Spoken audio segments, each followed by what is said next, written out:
नहमदुहु व नुसल्ली व नुसल्लिमु अला रसूलिहिल करीम। अम्मा बअदु फ़अऊज़ु बिल्लाहि मिनश शैतानिर रजीम। बिस्मिल्लाहिर रहमानिर रहीम। वल मुहसनातु मिनन निसाइ इल्ला मा मलकत अयमानुकुम। रब्बिश्रह ली सदरी व यस्सिर ली अमरी वहलुल उक़दतम मिन लिसानी यफ़क़हू क़ौली। अल्लाहुम्मा अरिनल हक़्क़ हक़्क़न वरज़ुक़ना इत्तिबाअह व अरिनल बातिल बातिलन वरज़ुक़ना इज्तिनाबह।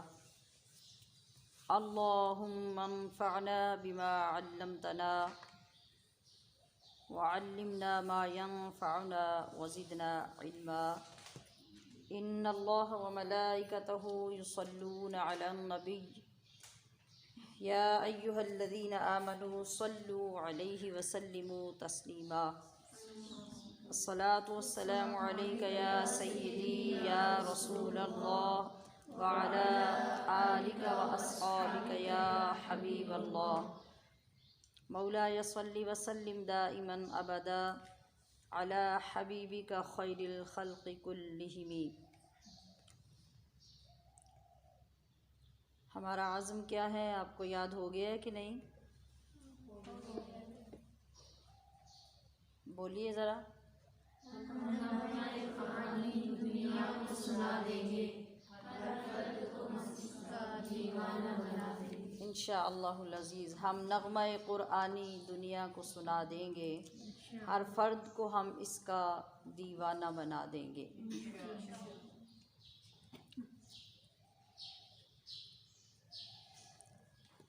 जी, आज 6 रमज़ानुल मुबारक और हमारा सफ़र क़ुरआन अपने 5वें मरहले में दाखिल हो रहा है।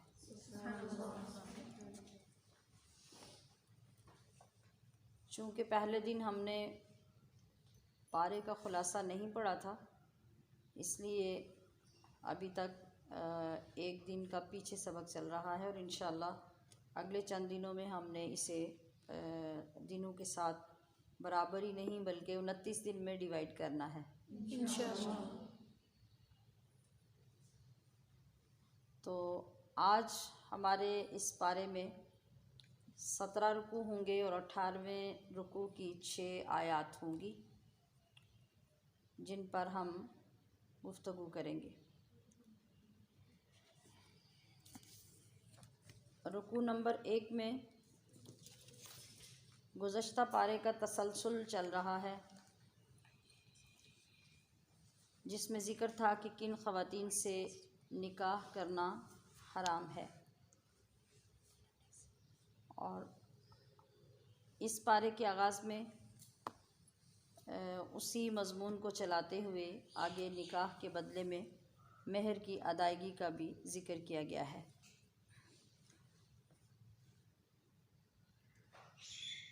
किन ख़वातीन से निकाह करना हराम है।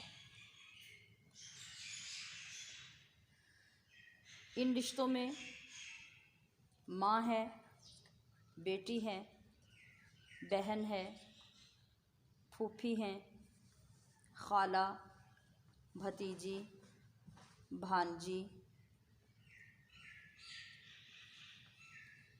रज़ाई माँ यानी दूध का रिश्ता जिसके साथ है, बहन यानी जो हकीकी रिश्ते हैं वो दूध के रिश्ते भी उसी हुक्म में होंगे। इसी तरह सास, बाहू, सुतेली बेटी, सुतेली माँ और बैक वक़्त 2 सगी बहनों का एक निकाह में जमा करना,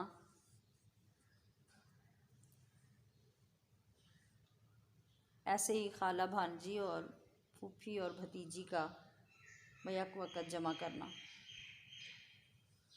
इसके अलावा ऐसी मनकूहा औरत मनकूहा का मतलब जो पहले से किसी शख्स के निकाह में हो और उसका शौहर ज़िंदा भी हो और उसने उसे तलाक़ भी ना दी हो। तो इन तमाम ख़वातीन में से किसी के साथ भी निकाह करना दुरुस्त नहीं होगा बल्कि हराम होगा। और अगर कोई निकाह करता भी है तो ये खुलम खुला बेहयाई का फ़ेल होगा, नापसंदीदा और बहुत बुरा। इन सब रिश्तों को किसने हराम करार दिया? ये अल्लाह ताला का कानून है और अल्लाह ताला ने ही इसका ऐलान फरमाया। अब इसकी पाबंदी करना हर मुसलमान पर लाजिम होगा।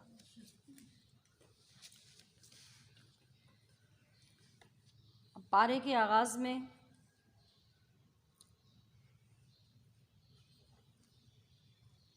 पाकीज़गी, तहारत, इस्मत, इफ़्फ़त और नस्ल इंसानी के तहफ़्फ़ुज़ का जो रास्ता इख्तियार किया गया है उसका नाम निकाह है।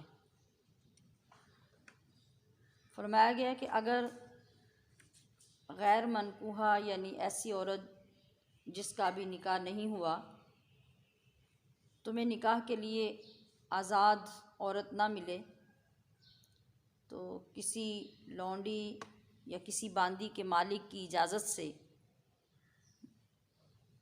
किसी बांदी से निकाह कर लो और निकाह के बदले में उसका मेहर अदा करो, यानी बग़ैर मेहर के निकाह नहीं करो।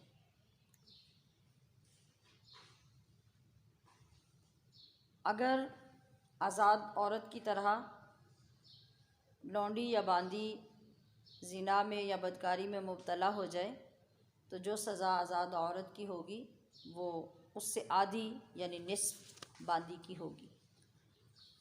इसके बारे में हम पहले कई मकामात पर ये सुन और पढ़ चुके हैं कि अब जो दौर है इस दौर में किसी बांदी और लौंडी का कोई तसव्वुर नहीं है।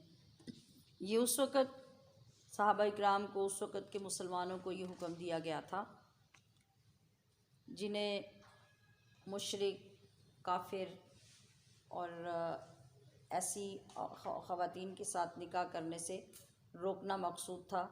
तो उन्हें उसका मुतबादल ये कहा गया कि इन ख़वातीन से निकाह करने की बजाय तो बेहतर है कि तुम किसी लौंडी से या किसी बांदी से निकाह कर लो। रुकू नंबर 2 में औरतों के हुकूक का तज़किरा मज़ीद किया गया है। आपस के लेन देन के मामलात को दुरुस्त रखने की ताकीद की गई है और ख़ुदकुशी के बारे में शरई हुक्म बताया गया है।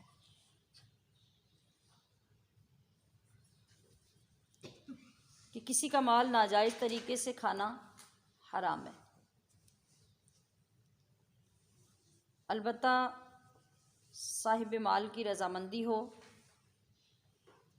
और तिजारती बुनियादों पर उस माल की कीमत अदा करके तुम इस्तेमाल कर सकते हो।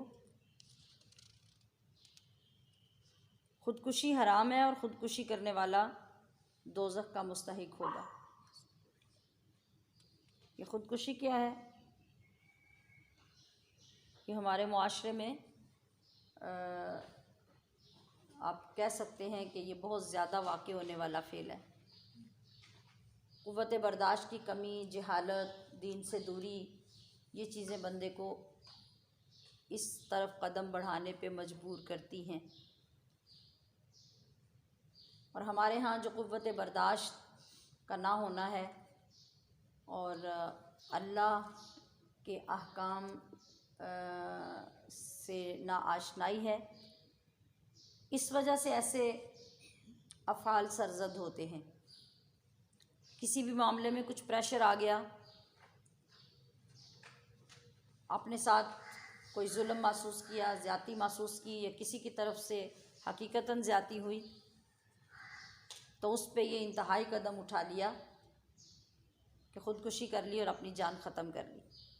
और बंदा ये समझता है कि मुझे इस पे इख्तियार है कि चूँकि मैं अपना मालिक हूँ और मैं जैसे चाहूँ अपने साथ करूँ, तो ये सरासर जहालत की बात है और बेइल्मी की बात है कि इंसान अपने जिस्म का क़तअन मालिक नहीं है, उसका मालिक उसका रब है। ये तमाम चीज़ें, तमाम आज़ा उससे अमानतन जो दिए गए हैं या उसके पास जो हैं, इनका सौदा तो अल्लाह करीम कर चुका है। ईमान वालों के माल और उनकी जानों का सौदा जन्नत के बदले में अल्लाह करीम फरमा चुका है। तो अब बंदे का अपने ऊपर कोई इख्तियार नहीं है कि वो अपने जिस्म के साथ इस तरह ज़्यादती करे या मिसयूज़ करे।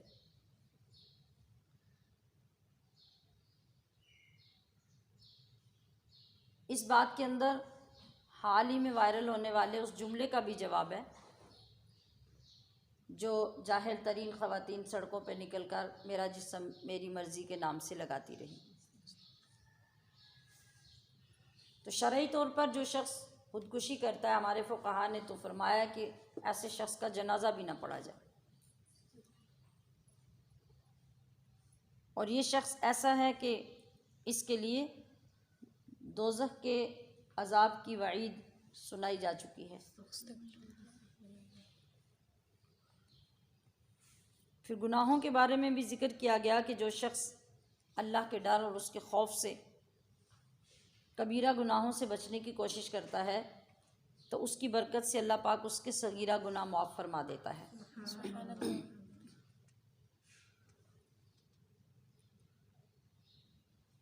तो इंसान को चाहिए कि वो अल्लाह से अच्छे कामों की तौफीक भी मांगे और अमलन अच्छे काम करने की कोशिश भी करे, तो उसका ये अमल भी ज़ाया नहीं किया जाएगा। हालांकि अच्छे अमाल करना तो उस पर लाजिम है ना, वो बंदा है, उसने अपने नबी का कलिमा पढ़ा है, शरीयत को कबूल किया है, तो उसके लिए लाजिम है, उसकी ये ड्यूटी है कि वो इन तमाम चीज़ों की पासदारी करे। इसके बावजूद भी अल्लाह रहीम इतना है, करीम इतना है कि वो देखता है कि मेरे हुक्म के मुताबिक और मेरे महबूब की शरीयत के मुताबिक जब ये बंदा नेकी के काम करता है तो वो फिर भी उन कामों पर उसको अज्र व सवाब अता फरमाता है। इसलिए हमें ये सिखाया जाता है कि हमेशा अल्लाह ताला का फ़ज़ल मांगो। ये वो पाबंद तो नहीं है ना कि तुम नेक काम करो तो वो तुम्हें उस पर अजर दे, क्योंकि वो तो उसका ऑर्डर है और तुम उसके ग़ुलाम हो, तुम उसके बंदे हो और ऑर्डर पे अमल करना तुम्हारी ज़िम्मेदारी है। तो इस पर वो पाबंद नहीं है कि तुम्हें इस पे अजर व सवाब अता करे, इनामात अता फरमाए। ये तो महज उसका फ़ज़ल है कि वो इस पर भी तुम्हें अजर व सवाब से नवाजता है। तो इसलिए बंदे के लिए ज़रूरी है कि वो अपने किसी अमल पर खुश ना हो, एतमाद ना करे, बल्कि आमाल करने के बावजूद भी वो अल्लाह का फ़ज़ल मांगता रहे। तीसरे रुकू में मर्दों की फ़जीलत और हकूक़ुल इबाद की बजा आवरी का ज़िक्र किया गया है। यहाँ जो लफ्ज़ फ़जीलत इस्तेमाल हुआ है, जो हमारे आवाम में मशहूर है फ़जीलत यानी बरतरी, बड़ाई, यहाँ ये फ़जीलत मुराद नहीं। इस फ़जीलत से मुराद है जैसे किसी को किसी पर निगरान बना दिया जाता है, अफसर मुकर्रर कर दिया जाता है, मैनेजर बना दिया जाता है।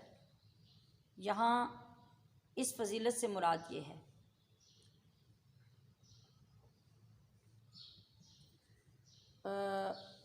मतलब वो अल्लाह तबारक व तआला ने जो मर्दों को खिल्क़ी एतबार से यानी तख्लीक़ के एतबार से जो बॉडी, जो जिस्म अता किया, वो औरत से मज़बूती के लिहाज से कई गुना ज़्यादा है। फिर दूसरी वजह क्या कि घरेलू मामलात में माली ख़राजात यानी ख़र्च करने की ज़िम्मेदारी मर्द पर आयद की गई। इसलिए कुरान करीम ने फरमाया अर्रिजालु क़व्वामूना अलन निसा, कि मर्दों को औरतों पर निगरान अफसर या मैनेजर मुकर्रर किया गया। फ़जीलत क्या है? फ़जीलत का मतलब है कि एटलीस्ट जो मर्तबा आपको अल्लाह ताला अता फ़रमाता है तो उसमें रब्बे ज़ुल जलाल ने मर्द और औरत दोनों को बराबर रखा। फरमाया कि जब औरत कोई नेक अमाल करेगी या तक़वा इख्तियार करेगी या बंदगी करेगी या इबादत और रियाज़त बजा लाएगी, इसी तरह मर्द ऐसा करेगा तो दोनों को उनका बराबर बराबर दर्जा और मकाम और अजर व सवाब अता फ़रमाया जाएगा। इसमें किसी को किसी पर बरतरी अता नहीं की गई। यहाँ जो मामलात हैं अर्रिजालु क़व्वामून के, ये क्या है कि ये निगरानी है और जो मैनेजमेंट है वो मर्द के सपुर्द की गई। औरत की तख्लीक़ी साख्त की वजह से, उसकी बॉडी की वजह से, ज़िंदगी में जो उसकी ज़िम्मेदारियाँ हैं उनकी वजह से उस पर वो हैवी ज़िम्मेदारियाँ नहीं डाली गई जिनकी वो मुतहम्मल नहीं हो सकती थी। और यहाँ जब समझने में कमी हुई और हमने कुरान करीम की गहराई को समझा नहीं और अल्लाह की हिकमत और उसके फरमुदात को समझने के लिए हम किसी से साहिब इल्म के पास बैठे नहीं, तो फिर दूर दूर से रह के हमने कुरान उस पे इस्लाम के ऊपर इल्ज़ाम तराशियाँ शुरू कर दी कि औरत के साथ ज़्यादती हुई या उसके हकूक़ नहीं दिए गए। और हकूक़ का अलंबरदार तो है ही इस्लाम। हमने कल के सबक में भी ये पढ़ा था कि इस्लाम से बढ़कर औरत को हकूक़ दिए ही किसने हैं और औरत को इंसान समझे ही किसने है, उसको मर्तबा दिए ही किसने है, वो इस्लाम ही तो है।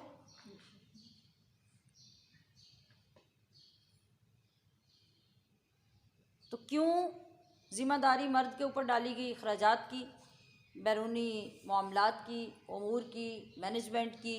इसलिए कि दोनों के जिस्मों की साख्त को जो अल्लाह करीम ने मुख्तलिफ और अलहदा बनाया वो इसी वजह से बनाया कि इसके ज़िम्मे जो चीज़ें लगानी थी वहाँ ऐसी ही बॉडी और ऐसे ही जिस्म की ज़रूरत थी, और औरत के ज़िम्मे जो ज़िम्मेदारियाँ लगानी थी वहाँ ऐसे ही जिस्म और ऐसी ही बॉडी की ज़रूरत थी। तो जो मुशक्क़त तलब और हैवी काम अल्लाह पाक ने मर्द के ज़िम्मे लगाए, कमाना और लोगों को फेस करना, बाहर के मामलात को देखना, लड़ाई झगड़े और ये सब चीज़ें देखना, ये औरत नहीं कर सकती थी। लिहाजा औरत को इसके लिए पैदा ही नहीं किया गया।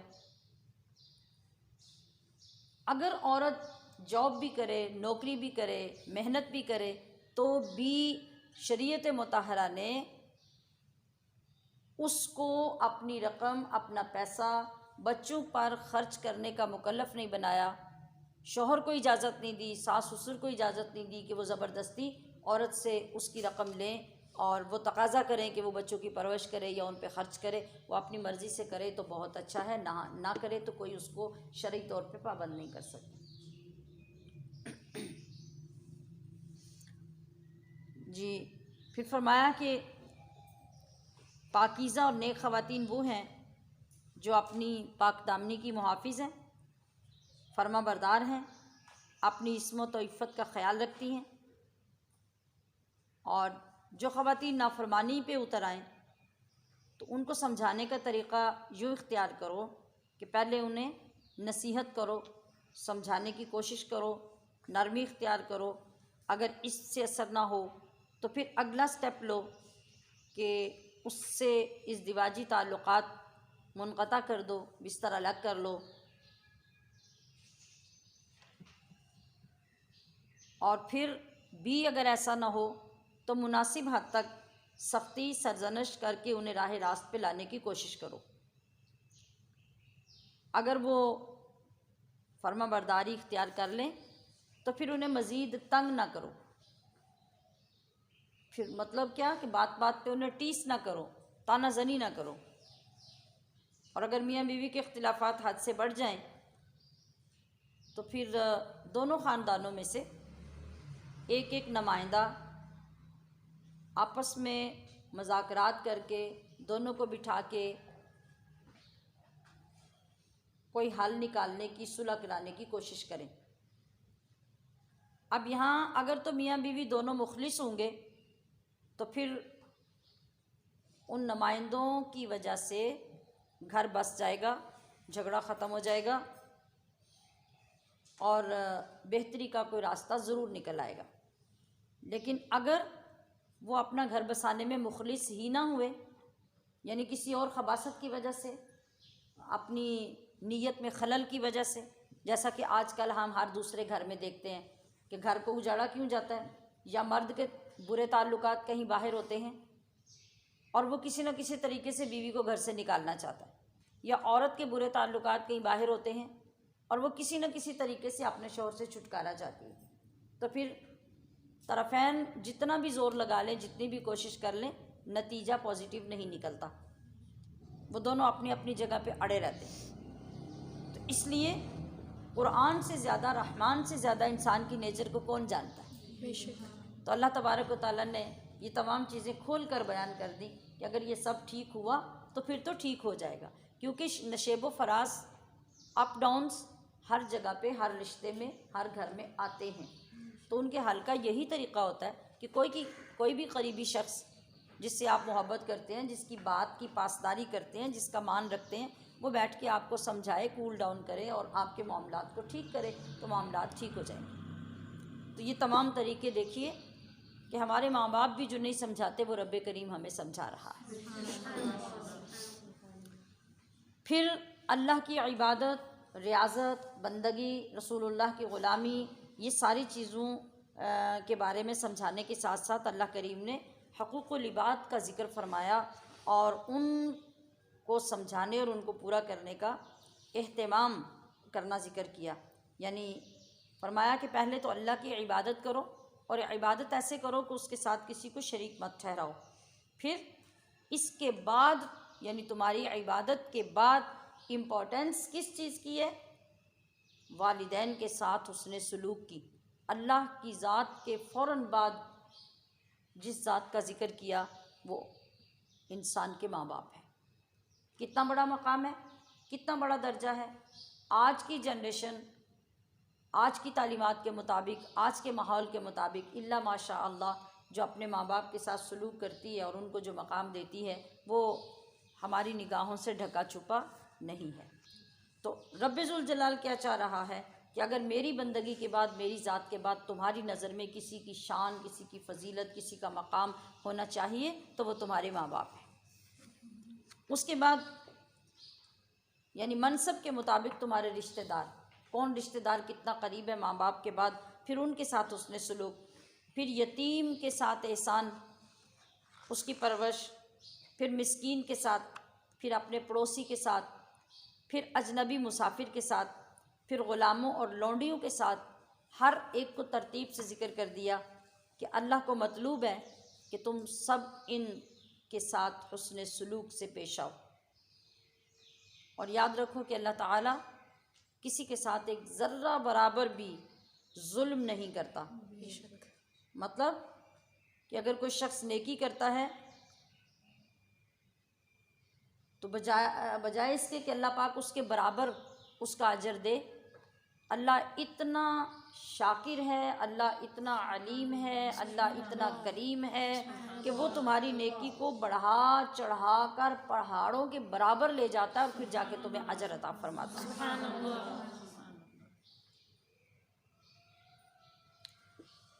रुकू नंबर 4 में अल्लाह ताला ने शराब की हुर्मत, उसके बाद वज़ू के अलावा तयम्मुम की सहूलत और फिर उसका तरीक़ा ज़िक्र फरमाया है। शराब की हुर्मत के हवाले से नबी करीम सल्लल्लाहु अलैहि वसल्लम ने अल्लाह के हुक्म से इस्लाम के आगाज़ में ही मुसलमानों की जहन साजी करना शुरू कर दी और इब्तिदान किस तरीके से उसका निफाज शुरू किया। फरमाया कि ला तक़रबुस्सलात व अंतुम सुकारा, कि जब तुमने शराब पी हो, उसका नशा हो, तो तुम नमाज के करीब ना जाओ। क्यों? कि मदहोशी और नशे के आलम में तुम्हारी ज़ुबान से कोई गलत और नाजेबा अल्फाज ना निकल जाएं।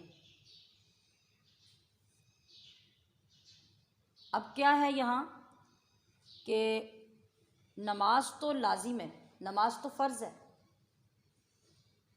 ये तो नहीं कहा कि भी उसको छोड़ दो। कहा कि जब तुमने शराब पी हो तो उस हालत में नमाज के करीब नहीं तुम जा सकते, नमाज नहीं पढ़ सकते। दरपर्दा हुक्म क्या है कि चूँकि नमाज तो हर हाल में तुमने पढ़नी है, वो तो तुम पे फ़र्ज़ है। लिहाजा अब तुम सोचो कि अगर तुमने शराब पी हो और नमाज का वक्त आ जाए और नशे की हालत में ही नमाज का वक्त निकलने का ख़तरा हो तो तुम क्या करोगी। नशे की हालत में तुम नमाज नहीं पढ़ सकते। कितना खूबसूरत अंदाज़ है समझाने का, तैयार करने का, जहन साजी करने का। फिर आहिस्ता आहिस्ता जब नमाज की अहमियत, फ़र्ज़ियत, उसका लज़ूम समझ आने लगा और सहाबा किराम को ख़ुद मालूम हो गया कि नमाज कितनी अहम चीज़ है, कितनी ज़रूरी चीज़ है, वो हम पे फ़र्ज़ ऐन है, तो उन्हें ख़ुद महसूस होने लगा कि हमें शराब से गुरेज़ करनी चाहिए। यानी अगर किसी ने दिन में शराब पी है और नमाज का वक़्त 1 घंटा है और वो उसी में गुज़र गया तो वो कैसे नमाज़ पढ़ेगा। यकीनन वो अपने आप को रोकेगा कि मैंने इस वक़्त में शराब नहीं पीनी। तो जब ये ख़ुद चीज़ें उन लोगों के अंदर पैदा हो गई तो आगे चलकर फिर मुकम्मल तौर पे शराब पे पाबंदी लगा दी गई। तो इस चीज़ को अगर हम आज भी सोचें, तबलीग करते हुए, तरबियत करते हुए, तो फिर हम यही तरीक़ा इख्तियार करें और यही कामयाब तरीक़ा है कि किसी के ऊपर यकदम कोई चीज़ नाफिज करने की कोशिश ना करें कि वो खड़े खड़े इतना नेक हो जाए कि उसकी सारी ज़िंदगी बदल जाए और उसका सब कुछ पीछे वाला धुल जाए और वो पाक साफ़ हो जाए। ऐसा नहीं होता। ऐसा हो सकता होता तो फिर कुरान अज़ीम को 23 सालों में उतारा गया। इतना लंबा अरसा इंसान को इस्लाह का दिया गया। आज हमारा मिजाज ऐसे है कि अगर हम अपनी ज़िंदगी के 20 साल शदीद गुनाहों में, सख्त बुराइयों में गुजारते हैं ना, और 21वें साल में जाके अगर हम तब्दील हो जाते हैं किसी वजह से और हमारे ऊपर कुछ हदायत का असर आने लग जाता है, तो हम ये चाहते हैं कि अब जो बंदा हमारे सामने आ रहा है ना, हम उससे इधर बात करें, हमारा जुमला ख़त्म हो और हमारे सामने खड़े होने वाला जो है वो जादू से नेक हो जाए, उसके अंदर कोई बुराई अब नज़र ना आए। तो ये असलूब, ये तरीक़ा हमें कुरान अज़ीम से सीखना चाहिए, नबी अलैहिस्सलातु वस्सलाम के अंदाज़ से सीखना चाहिए और इन तमाम चीज़ों के बारे में मुबल्लिग को मालूम होना चाहिए कि तबलीग के उसूल क्या हैं, तरीक़े क्या हैं। उसके बाद फरमाया गया कि जब तुम्हें इबादत का हुक्म दिया गया है तो उससे पहले तहारत का हुक्म दिया गया है, और तहारत में वज़ू है और गुस्ल है अपने अपने मौके पर। मगर कभी तुम्हारे पास वज़ू के लिए पानी ना हो, ये हमारा आज का दौर और ये हमारे इलाके नहीं थे ना कि जहाँ पे पानी ना होने का कोई सवाल पैदा ना हो, और अगर कुछ टाइम के लिए बिजली चली जाए तो पानी हासिल करने के और कई ज़राए होते हैं, तो वहाँ इन तमाम चीज़ों की क़िल्लत होती। तो फरमाया गया कि जब तुम्हारे ऊपर गुस्ल फ़र्ज़ हो, यानी जनाबत की हालत हो। जनाबत की हालत क्या होती है? या तो ये कि औरत और मर्द को सोते में उसके जिस्म से नापाकी खारिज हो, जिसको इंजाल कहा जाता है, और ख्वाब की हालत में, या फिर औरत और मर्द को जो शादीशुदा हैं उन पर गुस्ल फ़र्ज़ हो जाए, तो इस हालत को जनाबत की हालत कहा जाता है। तो तुम्हारे ऊपर अगर जनाबत की हालत है या तुम्हारा वज़ू नहीं है और तुम्हारे पास पानी नहीं है, तो इन दोनों सूरतों में तुम्हें जो वज़ू है उसका मुतबादल दिया गया और उसका नाम है तयम्मुम करना। और यही नबी करीम सल्लल्लाहु अलैहि वसल्लम ने इरशाद फरमाया कि ये मेरी उम्मत की खासियत है कि मेरी उम्मत के लिए अल्लाह करीम ने पूरी ज़मीन की मट्टी को पाक करार दे दिया। फिर तयम्मुम का तरीक़ा बताया गया कि तयम्मुम किस तरह करना है। तयम्मुम में 3 चीज़ें फ़र्ज़ हैं। अगर वज़ू करना है, वज़ू नहीं कर सकते तो उसकी जगह पे तयम्मुम, और अगर गुस्ल फ़र्ज़ है तो उसकी जगह पे तयम्मुम, दोनों का तरीक़ा एक होगा। और अल्लाह की रहमत का ज़रा अंदाज़ा कीजिए कि जब हम गुस्ल करते हैं तो सर के बालों से लेके पैरों के नाखूनों तक एक ज़र्रे और एक नुक्ते के बराबर भी कोई चीज़ खुश्क रह जाती है तो हमारा गुस्ल नहीं होता और इबादत नहीं होती। मगर जब तुम्हारे ऊपर कोई मजबूरी आ गई, परेशानी आ गई, बीमारी आ गई, पानी नहीं मिल रहा, पानी तो है मगर जिस्म को इतनी तकलीफ़ देता है कि आपकी बीमारी बढ़ जाती है, मौत का ख़दशा हो जाता है, जिस्म मफलूज होने का ख़तरा है, तो अल्लाह ने अपनी रहमत से हमें तयम्मुम की इजाज़त दे दी। अब तयम्मुम क्या है? तयम्मुम में सिर्फ़ 3 चीज़ें फ़र्ज़ रखी गई। एक तो ये कि पहले उसकी तुम्हारे दिल में नीयत होनी चाहिए कि ये जो तुम मट्टी में हाथ लगा रहे हो, ये किस लिए लगा रहे हो? मट्टी को छूने के लिए नहीं, तयम्मुम के लिए, पाकीज़गी हासिल करने के लिए। तो पहले नीयत। दूसरी ये कि अपने पूरे चेहरे का मसा करना है। और तीसरा फ़र्ज़ क्या है कि दोनों हाथों का कोनियों समेत मसा करना है। अब होगा क्या? पहले आप नियत करेंगे, फिर पाक मट्टी या मट्टी की जिन्स से कोई चीज़ जो ज़मीन से निकलती है, मट्टी की जिन्स है, वो कोई चीज़ है, या कोई पाक जगह है जिसके ऊपर गर्द पड़ी है, या कोई पाक कपड़ा है, या कोई पाक पत्थर है, या कोई पाक बर्तन है जिसके ऊपर गर्द के आसार लग रहे हों, तो उनके ऊपर इस तरह दोनों हाथ जो है वो रख के आगे और पीछे की तरफ किए जाएं, और इनको ऐसे जो अंगूठे के ये हड्डियां हैं इनको आपस में यूं टकरा कर हाथ झाड़े जाएं, ये सुन्नत है। और फिर इस तरह से चेहरे के ऊपर इस तरह हाथ फेरे जाएं कि आपका पूरा चेहरा आपके हाथों के नीचे आ जाए, कोई जगह रह ना जाए। बस इसी तरीके से दोबारा हाथ फेरें उस जगह पे, और अब दायां और बायां बाजू कोनियों तक और हाथों के नाखनों तक मुकम्मल तौर पे वो आपके हाथों के नीचे आ जाएं जो आपने मट्टी के साथ हाथ लगाए हैं। तो ये आपका मसा हो गया, ये तयम्मुम हो गया। अब आप बताइए कि ये फ़र्ज़ है, और आगे फिर यानी जो पैरों का है, यानी उसको सिर्फ अच्छा वो मसे में होगा, यानी तयम्मुम में सिर्फ ये चीज़ है। अब देखिए कि एक तरफ गुस्ल है, इतनी एहतियातों के बाद जाके आप पाक होते हैं, और दूसरी तरफ जब आपकी मजबूरी है तो अल्लाह ने कितनी रहमत फरमाई और कितनी नरमी फरमा दी।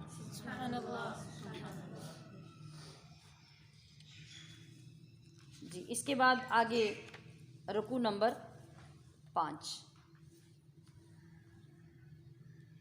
रुकू नंबर 5 में फरमाया गया कि किसी के हसद से, हत्ता कि सारी दुनिया हसद करने लग जाए, तो मेरे नबी की शान नहीं घटती। कोई मेरे नबी की शान को कम नहीं कर सकता। और जब कभी मुख्तलिफ लोग फ़ैसले करने वाले हों तो आखिरी और हतमी फ़ैसला हुजूर का होगा, और वही हक़ और सच होगा।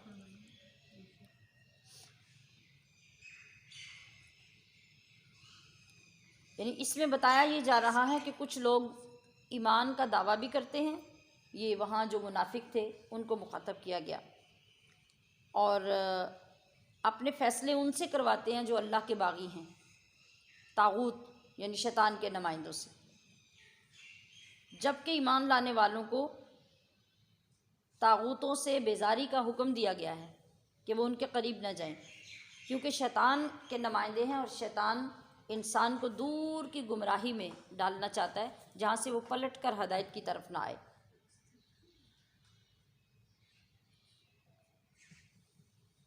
जब अल्लाह के कलाम के मुताबिक इन लोगों को फ़ैसले कराने की दावत दी जाती है तो ये लोग इस रास्ते में रुकावटें पैदा करते हैं ताकि हक़ से दूर रहें।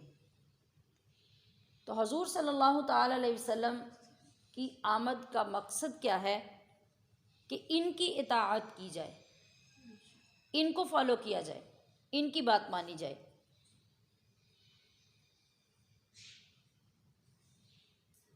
और इसी जगह पे फिर फरमाया गया कि ये लोग जो ज़्यादती करते हैं, जुल्म करते हैं, अल्लाह के नबी से हटकर कोई दूसरा रास्ता इख्तियार करते हैं, तो फिर इनके लिए गुंजाइश ये है कि इज़ ज़लमू अनफुसहुम जाऊ फस्तगफरुल्लाह वस्तगफर लहुमुर रसूल तो लवजदुल्लाह तव्वाबर रहीमा। फिर इनके लिए गुंजाइश ये है कि जब ये अपने ऊपर जुल्म कर लें अपनी जानों पे, तो ये रुजू कर लें, सॉरी कर लें, आपकी बारगाह में आ जाएं। ये ख़ुद भी अल्लाह से माफ़ी मांगे, और उनके आने और रुजू करने की वजह से उनके रसूल भी अल्लाह से माफ़ी मांगे, तो फिर वो अल्लाह को बहुत ज़्यादा तौबा कबूल करने वाला मेहरबान पाएंगे। फिर इन्हें ख़ुद पता चलेगा कि अल्लाह कितना तव्वाब है, कितना रहीम है।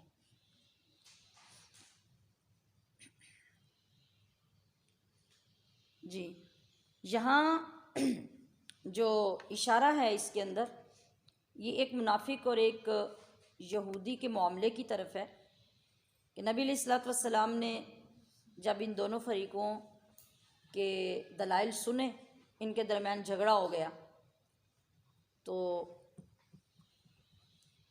आप सल्लल्लाहु अलैहि वसल्लम ने दलाइल के मुताबिक यहूदी के हक़ में फ़ैसला कर दिया। वो जो मुनाफिक था वो पहले ही नबी अलैहिस्सलातु वस्सलाम की बारगाह में आने के लिए तैयार नहीं हो रहा था। वजह क्या थी कि मुनाफिक को पता था कि हजूर फ़ैसला सच्चा करेंगे और मैं अपने दावे में झूठा हूँ, और यहूदी को पता था कि इनके नबी फ़ैसला सच्चा करेंगे, लिहाजा मेरे साथ वहाँ ज़्यादती नहीं होगी। जब ये आए और नबी अलैहिस्सलातु वस्सलाम ने फ़ैसला फ़रमाया, तो उन दलाइल के मुताबिक फ़ैसला यहूदी के हक़ में बनता था, सो आप अलैहिस्सलातु वस्सलाम ने वो फ़ैसला कर दिया। मुनाफिक ने कहा कि मैं इस फ़ैसले पे राज़ी नहीं हूँ, मैं इससे नहीं मानता, चलें हम हज़रत उमर के पास चलते हैं और उनसे जाके इस मामले को डिस्कस करते हैं। ये मशहूर वाक़या है, बहुत मरतबा ये सुना और सुनाया जाता है। तो जब ये लोग दोनों पहुँचे हज़रत उमर फ़ारूक के पास और जाके मुनाफिक ने सारा किस्सा सुना दिया, तो बग़ैर कुछ बोले हज़रत उमर फ़ारूक वहाँ से उठे, अंदर गए, तलवार लेकर आए और वापस आकर सीधी तलवार उसकी गर्दन पे मारी और गर्दन अलग कर दी और फरमाया कि जिसको नबी अलैहिस्सलातु वस्सलाम के फ़ैसले से इख्तिलाफ़ हो, उमर की तलवार उसके लिए ये फ़ैसला करती है। सुभान अल्लाह। यहाँ इस वाक़े की तरफ इशारा है। तो इस पर ये आयत करीमा नाजिल हुई और लोगों को बताया गया कि तरीक़ा क्या है और तुम्हें किस तरफ जाना चाहिए। और इस रुकू के आखिर में फिर ये भी बताया गया कि अल्लाह और उसके रसूल की अताअत करने वाले जो लोग होते हैं वो कौन होते हैं और उनका ठिकाना क्या होता है। अनअमल्लाहु अलैहिम मिनन नबिय्यीन वस्सिद्दीक़ीन वश्शुहदा वस्सालिहीन व हसुन उलाइका रफ़ीक़ा। सुभान अल्लाह। इनके बारे में यहाँ फिर ज़िक्र किया गया। अब आगे रुकू नंबर 7 आ जाता है, जिसमें अल्लाह की राह में जिहाद। जी, रुकू नंबर 6। यहाँ फरमाया गया कि इत्तिबाए रसूल के बग़ैर, ये मैंने अभी रुकू नंबर 6 ही बोला था, अभी मैं जो बयान कर रही थी रुकू नंबर 6 ही बयान कर रही थी, शायद वहाँ से अलहदा करने में गलती हो गई, यानी रुकू नंबर 5 और अभी हमने जो बयान किया मुक़द्दमे का फ़ैसला, ये रुकू नंबर 6 में ही है। रुकू नंबर 7 में अल्लाह की राह में जिहाद और फिर कमज़ोर लोगों की मदद करना। फरमाया कि ए ईमान वालो, जिहाद के लिए मैदानी जंग हो या छापा मार जंग हो, जैसा वक्त हो, जिसका तकाज़ा हो, उसको इख्तियार करो। और जब अल्लाह की राह में निकलने के लिए, क़िताल फ़ी सबीलिल्लाह के लिए तुम्हारे कुछ साथी कमज़ोर हों तो उन्हें मज़बूत करो, उनकी मदद करो, और जो ज़ईफ़, कमज़ोर, ख़वातीन, बच्चे, बूढ़े जो जिहाद में शरीक ना हो सके हों या हो सकते हों, तो उनकी मदद करो, इसलिए कि वो सब तुम्हारी राह देख रहे हैं और दुआएं मांगते हैं तुम्हारे लिए कि कोई हमें जुल्म सितम से निजात दिलाने के लिए आए।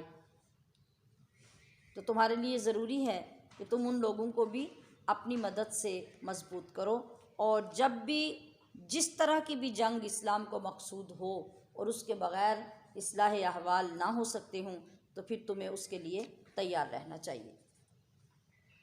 रुकू नंबर 8 में फरमाया गया कि इंसान को मौत से फ़रार नहीं, किसी सूरत में भी वो मौत से भाग नहीं सकता। ऐनमा तकूनु युद्रिकुमुल मौत वलौ कुंतुम फी बुरूजिम मुशय्यदा। तुम मजबूत तरीन किलों के अंदर भी बंद हो जाओ तो फिर भी तुम मौत से बच नहीं सकते, वो वहाँ भी तुम्हारे लिए पहुँच जाएगी। क्यों कि वो अटल है, उसमें कोई गुंजाइश नहीं। जो वक्त और जो लम्हा, जो घड़ी, जो जगह अल्लाह ने तुम्हारे लिए अव्वल दिन से मुकर्रर कर रखी है, उसी जगह पे ये सब वाक़ई होगा। फिर इस रुकू में ज़िक्र किया गया कि हर मुआशरे में जो अफवाहें फैलाने का काम होता है और अफवाहों से मुआशरे के अंदर फ़साद पैदा किए जाते हैं और बहुत से लोग इस काम पे अपने आप को मामूर कर लेते हैं और बहुत से लोग इन अफवाहों पे यकीन करके मुआशरे में बहुत सारी ख़राबियाँ पैदा करते हैं। तो शरीयत ने इन कामों से मना किया और इनको सख्त नापसंद किया।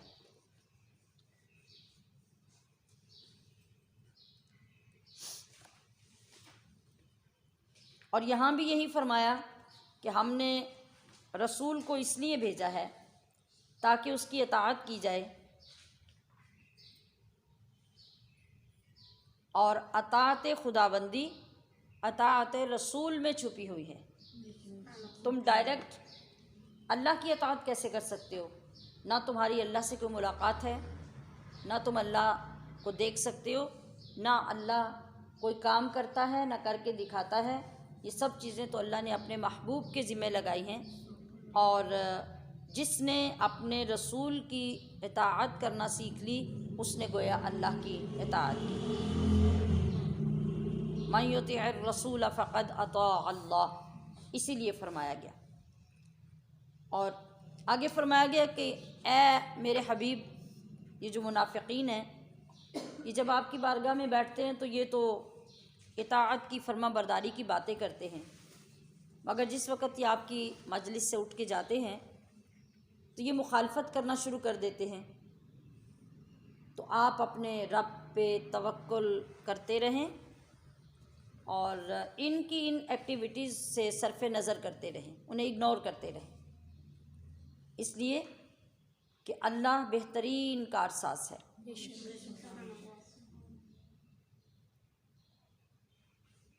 तो इसी रुकू में फिर इनकी इन बुरी आदत की वजह से अल्लाह पाक ने फरमाया कि मुआशरे का अमन व सुकून तबाह कर देने वाली बदतरीन आदत ये है कि मुआशरे में अफवाहें, डिसइंफॉर्मेशन आम कर दी जाए।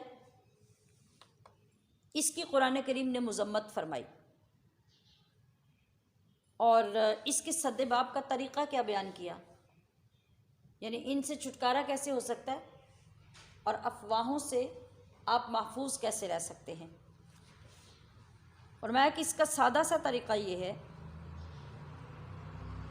कि जिस शख्स के मुतल्लक़ कोई अफवाह फैलाई जा रही है आप उससे रब्ता करें, या जो बंदा हकीकी सूरत हाल से आपको आगाह कर सकता है उस तक रब्ता करें और मामले की तहकीक कर लें। जब आप ये अमल शुरू कर देंगे तो अफवाहें अपनी मौत खुद मर जाएंगी। आज अगर हम एक घर की सतह के मामलात को ले लें तो हमें इसका बखूबी अंदाज़ा हो जाता है, तजुर्बा हो जाता है कि जब घर में एक बंदा दूसरे के बारे में कोई गलत बात कह रहा होता है और लोगों के अंदर आम कर देता है, साथियों में, घर के अफराद में, तो आप सिर्फ़ एक बंदे की बात सुनकर उसको सच मान लेते हैं तो कितनी ख़राबी होती है, किस कदर बदमज़गी पैदा होती है घर में।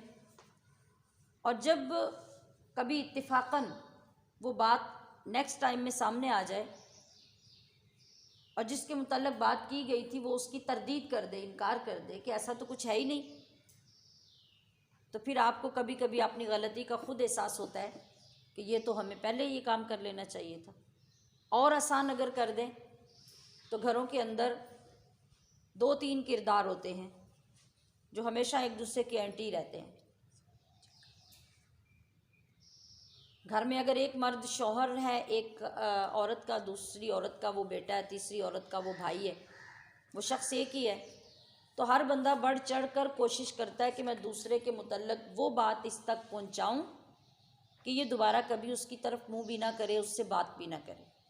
और ऐसा होता रहता है और मर्द इस मसलहत की वजह से खामोश रहता है कि अब मैं माँ से जाके बात करूं, अब मैं बहन से जाके बात करूं, अगर उन्होंने शिकायत की है तो बीवी से करूंगा तो बीवी भड़क उठेगी, वो फसाद पैदा कर देगी।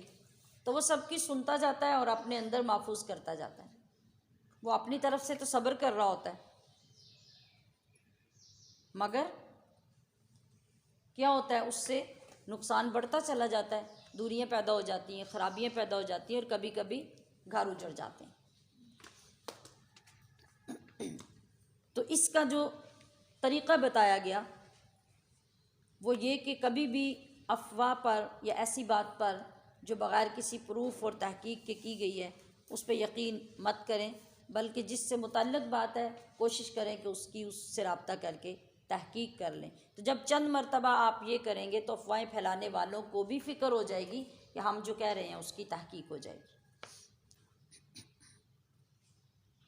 जी, रुकू नंबर 8 जो चल रहा है, इसके अंदर फिर हमें सलाम करने का शरीयत ने हुक्म दिया कि तुम्हारी आपस की मुलाकात का तरीक़ा क्या होना चाहिए कि वाइज़ा हुय्यितुम,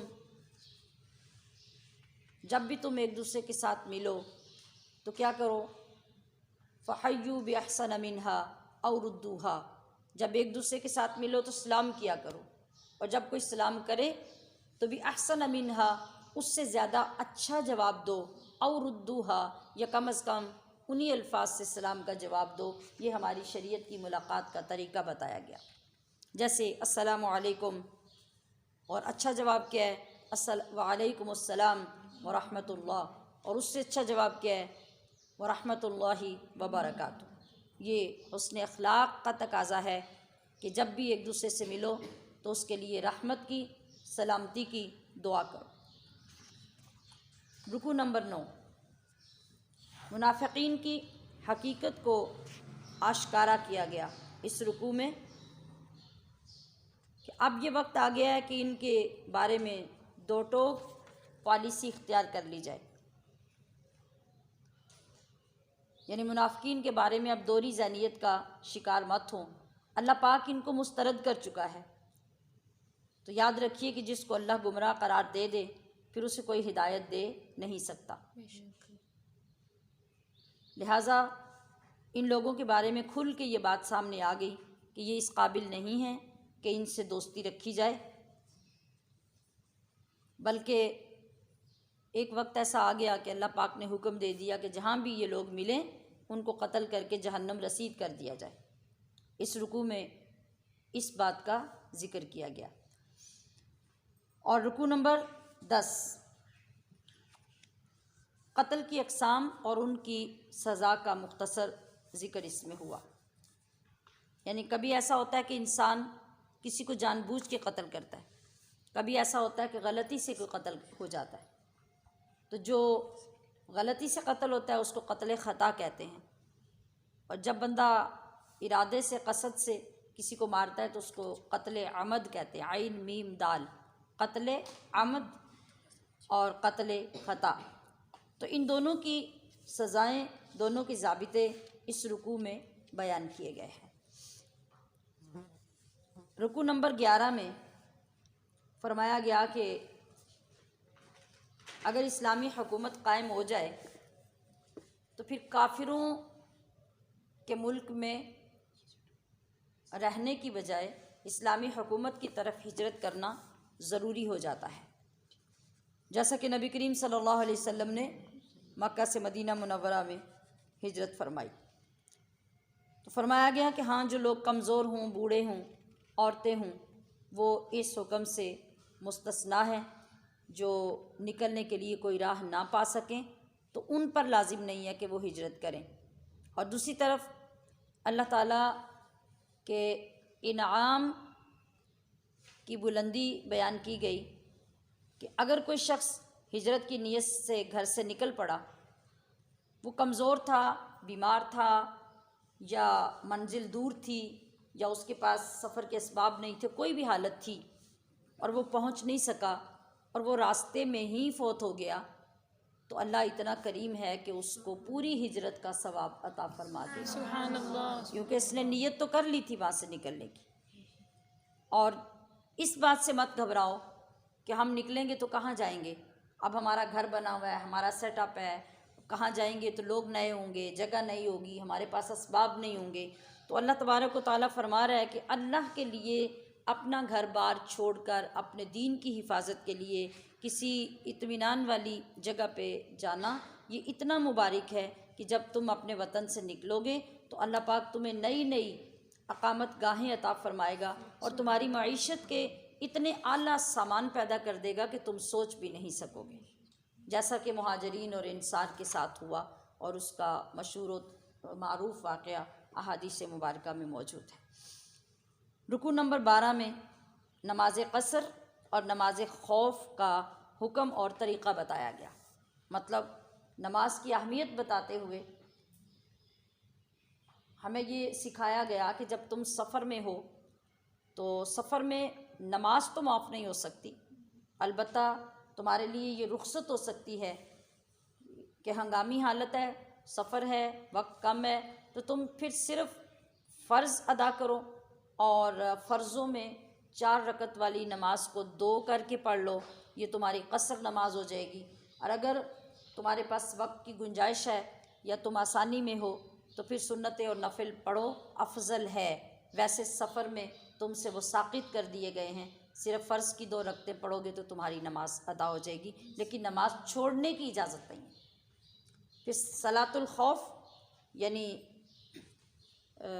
जंग के वक्त में, जिस वक़्त आप मोर्चों में हैं या मैदान जंग में है और दुश्मन सर पे खड़ा है या जंग लड़ी जा रही है, तो इन सूरतों में भी नमाज छोड़ने की इजाज़त नहीं दी गई। जिससे समझाना ये मकसूद है कि इससे अंदाज़ा करो कि नमाज हमें कितनी महबूब है और तुम्हारे लिए कितनी ज़रूरी है कि इस हाल में भी तुम्हें छोड़ने की इजाज़त नहीं। हाँ, तुम्हें एक नया तरीक़ा बता दिया गया है, जैसा कि नबी करीम सल्लल्लाहु ताला अलैहि वसल्लम ने नमाज जब पढ़ाई किस तरीके से, जिसको नमाज खौफ कहा गया, कि 2 हिस्सों में लोगों को तकसीम कर दिया गया। एक जमात आई हजूर सल्लल्लाहु अलैहि वसल्लम के पीछे खड़े होके, उन्होंने 1 रकत पढ़ी, 1 रुकू और 2 सजदे जब मुकम्मल हो गए तो इसी तरह से वो जमात पीछे हट गई और अपनी ड्यूटी पे जाके खड़ी हो गई और दूसरी जमात आगे बढ़ी। और फिर नबी अलैहिस्सलाम जब दूसरी रकत में खड़े हुए तो वो जमात आपके पीछे खड़ी हो गई और उन्होंने दूसरी रकत आके उसी तरीके से अदा की, 1 रुकू और 2 सजदों के साथ। अब आका अलैहिस्सलाम ने अपनी नमाज मुकम्मल कर ली। तो ये जो 2 जमातें थी, इन्होंने जो बाद में आई उन्होंने अपनी पहली रकत इसके बाद साथ पढ़ ली, और जो पहले आई थी उन्होंने उसके बाद दूसरी रकत जो रह गई थी वो अपनी अलग से पढ़ के नमाज़ों को मुकम्मल किया, लेकिन नमाज छोड़ने और नमाज क़ज़ा करने की गुंजाइश या इजाज़त हरगिज़ नहीं दी गई। अब मुख्तसर वक्त में मैं इशारा ही कर सकती हूँ कि अब जो हमारी हालत है, हमारी हालत क्या है, और हम कितने मामूली काम जिनको काम कहते हुए भी शर्म आती है, हम उनके लिए अपनी नमाज़ें क़ज़ा कर देते हैं। हम सिर्फ बातें करने के लिए नमाज क़ज़ा कर देते हैं। हम सिर्फ सेन में झाड़ू फेरते हुए, घर में कपड़ा फेरते हुए, बर्तन धोते हुए हम इस कदर सुस्ती का शिकार होते हैं कि हम नमाज़ें छोड़ देते हैं। हमने हांडी पकानी हो तो हम उसके लिए प्लान नहीं करते, टाइम का ख्याल नहीं करते, आगे पीछे नहीं करते, हम अपनी नमाज़ छोड़ देते। तो यहाँ देखिए कि हालात क्या हैं, मकाम कौन सा है, ख़तरा कितना है, जानें हथेलियों पे रखी हुई हैं, मगर नमाज का तरीक़ा वहाँ भी रब सिखा रहा है। रुकू नंबर 13, फ़ैसले के वक्त अदल व इंसाफ के तकाज़े पूरे करने का हुक्म यहाँ ज़िक्र किया गया है। यहाँ ऐसा हुआ था, एक वाक़या इस तरह हुआ कि किसी घर में चोरी हो गई। चोर बहुत चालाक और बड़े चर्ब लिसान थे। उन्होंने अपना गुनाह किसी दूसरे के ऊपर डालकर अपना गुनाह छुपाने की कोशिश की, और ये तो आम है, हर कोई चोरी करने वाला ऐसा ही करता है, इल्ज़ामात दूसरों पे लगाए जाते हैं। आज भी आप देख लें कि कत्लो गारत भी हो जाए तो फिर भी कातिल जो है वो इंतहाई शातिराना चाल चलता है और अपना गुनाह किसी दूसरे पे डालने के लिए पूरे प्रूफ इकट्ठे कर लेता है।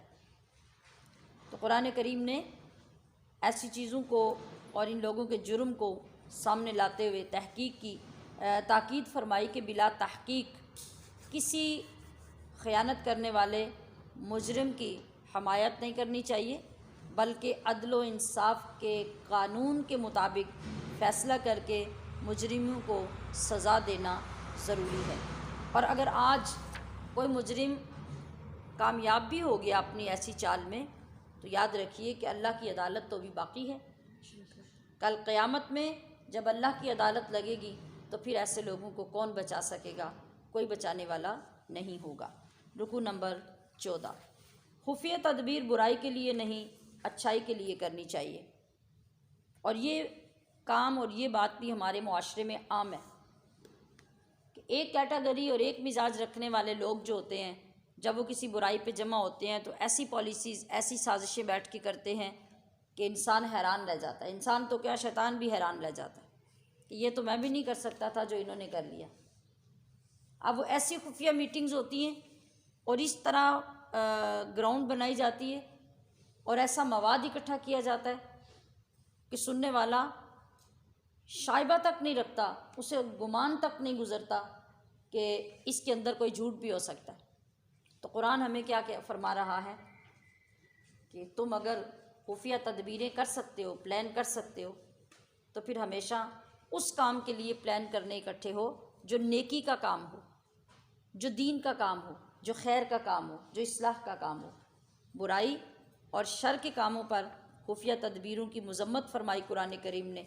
तो फरमाया कि अगर तुम्हें खुफिया तदबीर करनी ही है तो किसी नेक काम, सदका और खैरात के काम, या इस्लाह के काम, या मफाद आमा के काम, इनके लिए खुफिया तदबीरें करो जिन पर तुम्हें अजर अज़ीम भी हासिल हो। शैतान तुम्हें बातिल आरज़ुओं की तरफ लगाता है, झूठी उम्मीदों की तरफ लगाता है। अगरचे तुम किसी को गुमराह उस वक़्त तक नहीं कर सकते जब तक अल्लाह ना चाहे, मगर तुम्हारी बुरी कोशिश का वबाल तो तुम्हारे ऊपर आता है। जी, रुकू नंबर 15, इसमें शिर्क के बारे में फिर ज़िक्र किया गया है। पीछे भी ये ज़िक्र गुज़र चुका कि अल्लाह ताला पहाड़ों से बड़े गुनाह माफ़ फरमा देगा, रेत के ज़र्रों से ज़्यादा फैले हुए गुनाह अल्लाह माफ़ फरमा देगा। लेकिन याद रखो, अल्लाह ताला शिर्क के गुनाह को कभी माफ़ नहीं करेगा, और जिसको चाहेगा माफ़ फरमा देगा। मगर शिर्क करने वाले का गुनाह माफ़ नहीं होगा, बल्कि जिस शख्स ने अल्लाह के साथ शिर्क किया वो दूर की गुमराही में जा पड़ा। इससे यहाँ मना किया गया कि इससे बचो। अगर दुनिया में तुमने इस तरफ तवज्जो नहीं दी तो फिर इसकी कोई माफ़ी नहीं है, ना इसके बारे में कोई सिफारिश है, ना इसकी माफ़ी है। रुकू नंबर 16 में एक से ज़्यादा औरतों की शादी की शराइत बयान की गई हैं, और वो क्या हैं? वो हैं अदल व इंसाफ। ये बात इसलिए बयान की गई कि ज़माना जाहिलियत में तो कोई तादाद होती नहीं थी ना, एक एक वक्त में 10-10, 12-12 औरतें भी बराए नाम निकाह के अंदर होती थी। और होता क्या था कि जब कोई ख़ानदान की यतीम बच्ची किसी मर्द की कफ़ालत में आ जाती, उसके पास माल होता, दौलत होती, प्रॉपर्टी, मीरास, तरका उसके लिए होता, तो उस लालच में कि अगर हमने इसका रिश्ता किसी और को दे दिया तो माल भी साथ चला जाएगा, वो उस लड़की को बांध के रख लेते और ज़बरदस्ती अपने साथ उसका निकाह कर लेते। या कोई लड़की खूबसूरत होती तो उसको किसी दूसरे के साथ ब्याहने की बजाय अपने साथ उसका निकाह ज़बरदस्ती कर लेते। ये तो ज़माना जाहिलियत की बात थी। आगे जब नबी अलैहिस्सलातु वस्सलाम की शरीयत मुतहरा का वक्त आया तो अल्लाह ताला ने फरमाया कि तुम एक एक, दो दो, तीन तीन और चार चार बीवियों से निकाह कर सकते हो, मगर कब? हर हालत में नहीं।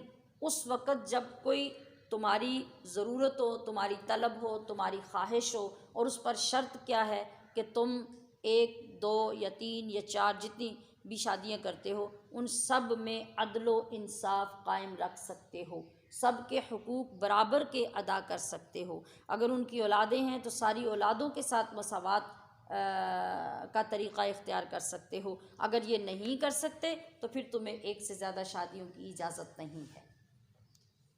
आज जिस वक्त जिस बंदे का दिल चाहता है वो ये कह के ख़ामोश करवाने की कोशिश करता है कि शरीयत ने मुझे इजाज़त दी है कि मैं 4 शादियाँ कर सकता हूँ। तो तुम 4 शादियाँ अगर कर सकते हो तो शरीयत ने 7 शराइत भी तो लगाई हैं। अगर एक बंदा एक शादी करके उसको जलील होने के लिए पाकिस्तान में छोड़ के और बाहर जाके वो अपनी मर्ज़ी से रिश्ते कायम करे और जाके शादी कर ले और कहे कि मुझे अल्लाह ने 4 शादियों की इजाज़त दी है, तो अल्लाह ने ऐसे तो कतई इजाज़त नहीं दी।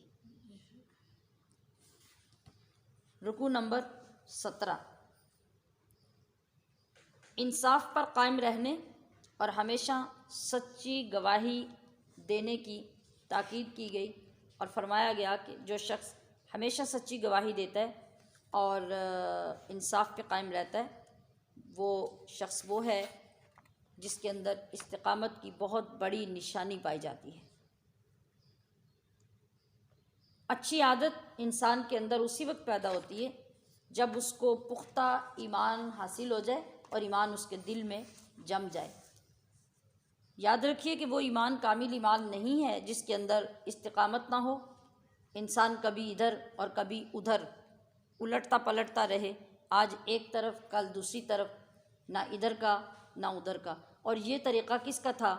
ये तरीक़ा मुनाफ़िक़ीन का था। कुरान करीम ने फरमाया मुज़ाबज़ाबीन बैन ज़ालिक ला इलाहा उलाई वला इलाहा उला, कि वो डगमगाते फिरते हैं ना इधर के ना उधर के। और आज भी देखते हैं कि ऐसा बंदा एटलीस्ट ऐसा ही होता है, बिल आखिर ना वो एक तरफ का रहता है ना वो दूसरी तरफ का रहता है। तो मुनाफ़िक़ीन का तरीक़ा भी यही है कि वो मोमिनों को छोड़ के अल्लाह के दुश्मनों को दोस्त और मददगार बनाते ताकि उनकी वजह से इज़्ज़त हासिल कर सके। तो अल्लाह तबारक ताला ने फरमाया कि इज़्ज़त तो अल्लाह के पास है और अल्लाह ही इज़्ज़तें देता है, अल्लाह ही इज़्ज़तें लेता है। तो इस तरह तो किसी को इज़्ज़त नहीं मिलती। फिर आखिर में मुनाफ़िक़ीन का अंजाम बताया गया, जो रुकू नंबर 17 के बाद चंद आयतें बाकी जो इस पारे में शामिल हैं। वहाँ पर फरमाया गया कि जो इन सारी नसीहतों के बावजूद भी सीधी राह पे नहीं आएंगे और अपने आप को धोखा देते रहेंगे, दूसरों को धोखा नहीं, ये अपने आप को इंसान धोखा देता है, बर्बादी अपनी करता है। ये नमाज़ों में सुस्ती करते, अल्लाह के ज़िक्र से पहलू तही करते, तज़ब्ज़ब का शिकार रहते, तो इनका अंजाम क्या है? जहन्नुम के सबसे निचले दर्जे में डाले जाएंगे, सबसे निचले तबके में अल्लाह पाक इनको डालेगा। और फिर उस वक़्त कोई चीज़ इनके काम नहीं आएगी, ना अल्लाह के अज़ाब से बच सकेंगे। अल्लाह तबारक व तआला फरमाता है, क्या लोगों अगर तुम ईमान के तकाज़े पूरे करते रहो, अगर तुम मेरे और मेरे नबी के फरमाबरदार रहो, अगर तुम अल्लाह का शुक्र अदा करते रहो, तो अल्लाह तुम्हें अज़ाब दे के क्या करेगा? अल्लाह को क्या ज़रूरत है तुम्हें अज़ाब देने की?